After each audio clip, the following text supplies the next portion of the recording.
आम्ही लोकसभेपासून ठाण्यापासून ते तळ कोकणापर्यंत सगळीकडे महायुतीची व्यवस्थित पद्धतीने सगळे तेव्हाही सीट आलेल्या होत्या.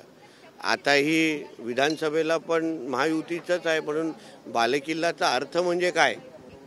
जिथे उद्धव ठाकरेचा कुत्रा पण निवडून येत नाही त्याला बालेकिल्ला म्हणत नाही. म्हणून तुमचे प्रश्नच थोडा बदला जेणेकरून तुम्हाला उत्तरं पण चांगली व्यवस्थित भेटतील. संजय राऊतांनी आज सकाळी म्हटलं की ते सरकार बनेल ते गुजरातला जाऊन त्यांनी शपथ गुजरात. आता मला असं वाटतं की ह्यांनी पण आता महाराष्ट्र सोडण्याची तयारी ठेवावी. मी ऐकलं उद्धव ठाकरे आणि फॅमिली आता लंडन जाण्याच्या तयारीमध्ये आहेत. कारण का कधी कुठला मुलगा अटक होईल याचा भरोसा राहिलेला नाही. आणि म्हणून त्याला बरोबर कुठला तरी पालतू प्राणी पाहिजेत ना, तर ह्याला घेऊन जायला सांगा आमच्या भांडूपच्या देवानंदला. काय हरकत नाही. तिथे लंडनला जाऊन कुठले तरी लाईटच्या खांब्याच्या वरती पाय वरती केला तर हरकत नाही. इथे घाण नको ही.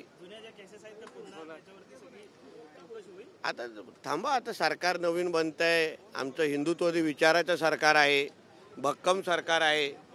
आता काय सरकार बनल्यानंतर जे काही तुम्हाला कारभार होईल तो तुम्हाला दिसेलच. पण सरकार बनता बनता मी एवढंच सांगेन की आता जेवढे मशिदीचे वर बोंगे आहेत त्यांनी आतापासूनच काढायला सुरुवात करावी. बोंग्यांचे आता 5-5 हे नखरे आम्ही सहन करणार नाही. इथे जे काही अनधिकृत मदार बिदार जे उभे केलेले आहेत, जे हिरवी चादरं टाकले ते आत्तापासून काढायला सुरुवात करावी. स्वतःहूनच काढले तर बरे आहे. नाहीतर उद्या आम्हा लोकांना बुलडोजर चालवायला लागले तर मग उद्या उगाच शुक्रवारी पण ढुंगणवरती करता येणार नाही. म्हणून जे काय वेळेत काढण्याचं सुरू करावी. 5-5 बोंगे आता आम्ही जसं सांगितलं होतं 23पर्यंत तुमची टाईम लिमिट आहे. 23च्या नंतर आम्ही काय 5-10 बोंगे महाराष्ट्रात वाजायला जास्त देणार नाही.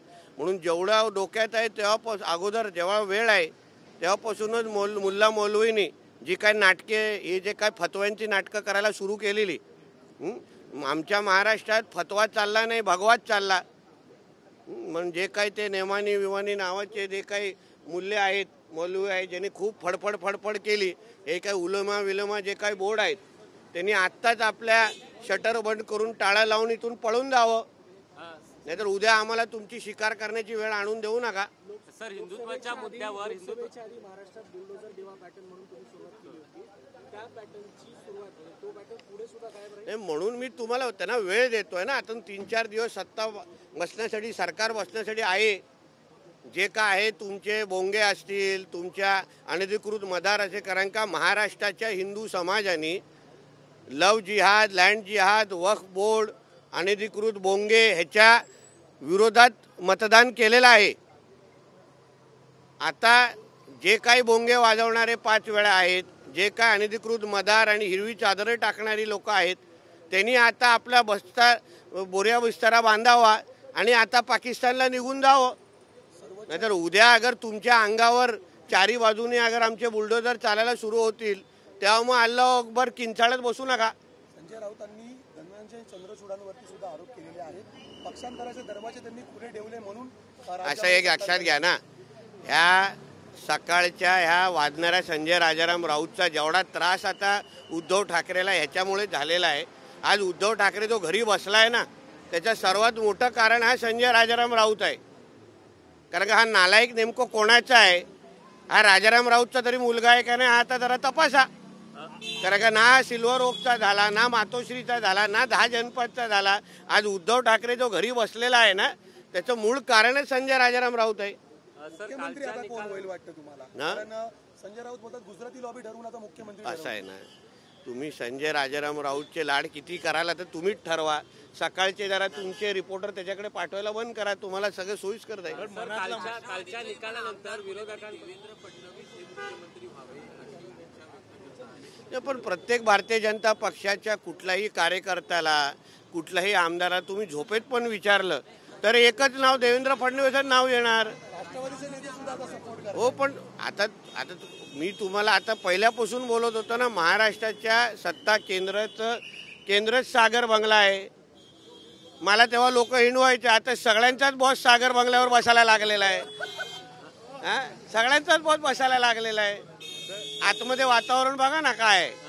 हा? सर कालच्या निकाल आता हळूहळू तुम्हाला काँग्रेसवाले पण उभाटावाले पण बोलायला लागतील. आमचा पण बॉस सागर बंगल्यावरच बसतोय. सर कालच्या निकालानंतर विरोधकांकडून आता पुन्हा एकदा तीच ओरड होते की ईव्हीएमचा हा निकाल पण विरोधक राहिले कुठे? औषधासाठी ठेवलेत आम्ही. विरोधक रासले तरी पाहिजे. विरोधी पक्ष नेता तरी बसतोय का ह्याच्यावरून खरं म्हटलं तर प्रश्नचिन्ह आहे. आणि उर्वरित जे लोक आहेत ना ते किती लोक आत्तापासून आमच्या सागर बंगल्याच्या संपर्कात आहेत तुम्हाला येणाऱ्या दिवसात कळेल. म्हणजे वरुण सरदेसाई तरी त्यांचा राहतोय का हा सर्वात मोठा प्रश्न आहे.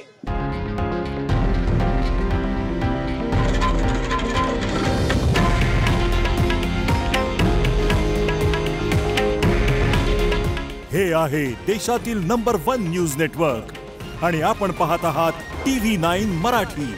काळजी तुमची, हित महाराष्ट्राचं.